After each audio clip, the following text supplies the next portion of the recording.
lecture is going to draw together a number of different threads from earlier weeks in order to highlight more clearly the risks of leaving and of remaining in the EU. It is the right moment to conduct such a comparative analysis, as referendum day is nearly upon us. However, don't expect an indication of how to vote or a hidden message to that effect. Instead, I'm going to try to identify the risks associated with both possible referendum outcomes and also assess their potential impact on the UK. A good place to start is by examining the claims made by supporters of EU withdrawal about the risks of choosing to stay in the EU. This is because the Leave camp has tried to turn the Remain camp's message on its head. The official government line emphasises the costs of leaving the EU, so opponents of the EU counterattack by saying that nasty surprises await the UK if it stays in the EU.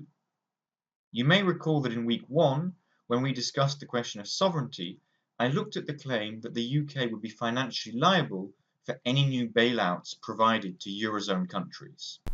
That sounds like a worrying risk, and it's one the Leave campaign is still talking about. However, I also explained that the text of the UK renegotiation explicitly rules out any contribution by countries outside the Eurozone, like the UK, for bailouts. Nevertheless, there are other risks the Leave campaign are highlighting, and so it is vital to analyse how real or not these are. What we see in this slide are two headlines from the pro-Brexit Daily Express, a British tabloid newspaper. The purpose of such headlines is obviously to be eye-catching, and I think that this is indeed the case with these stories. But how worried should British voters be about the prospect of an EU army or by a sudden influx of Turkish migrants as suggested by these headlines? Well, the European Commission and a number of key decision makers have long considered more integration in defence and security as a desirable objective. It's the kind of policy area where having more EU capabilities could allow for more effectiveness on issues such as peacekeeping, border control, or even humanitarian intervention. There is also pressure from the USA for Europe to rely less on US contributions via NATO for managing its own neighbourhood. Individual EU countries, with France and the UK being perhaps the only exceptions, cannot engage in such tasks on their own. However, the desire to pool resources in defence does not mean it would be easy to accomplish. A decision to move ahead with a combined EU military force would need the consent of all participants. Thus, the UK would have a veto. There's no question of being forced to join up to such a plan. The British government could also abstain and let a smaller subset of countries go ahead with it, just like they did for the euro.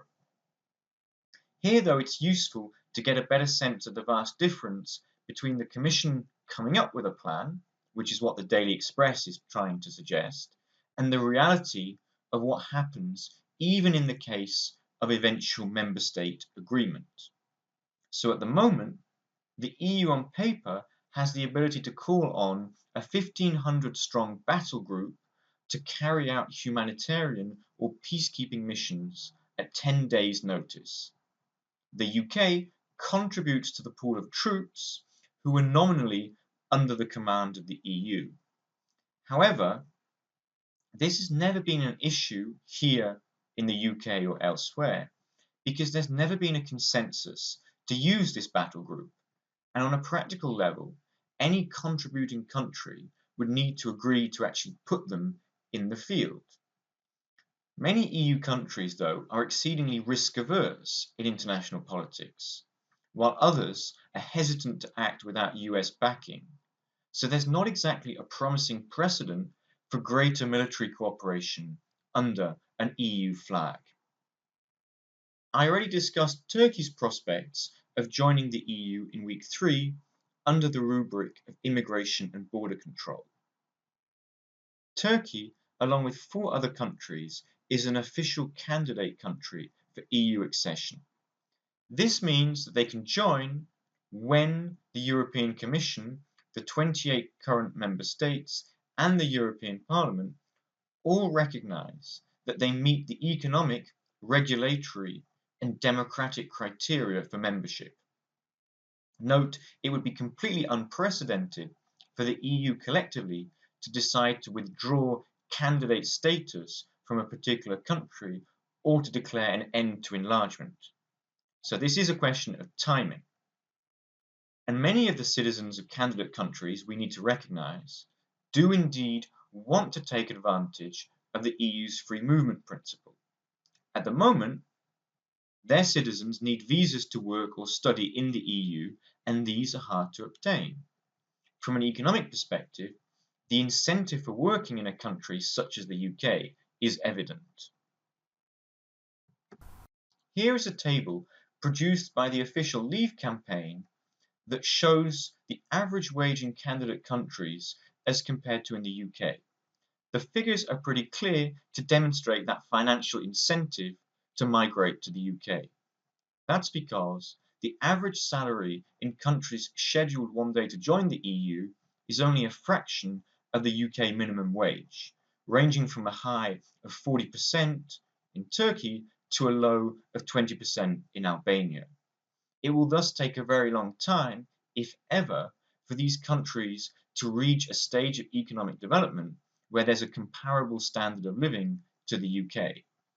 Hence, migration to the UK from EU candidate countries is bound to occur if they are admitted into the EU.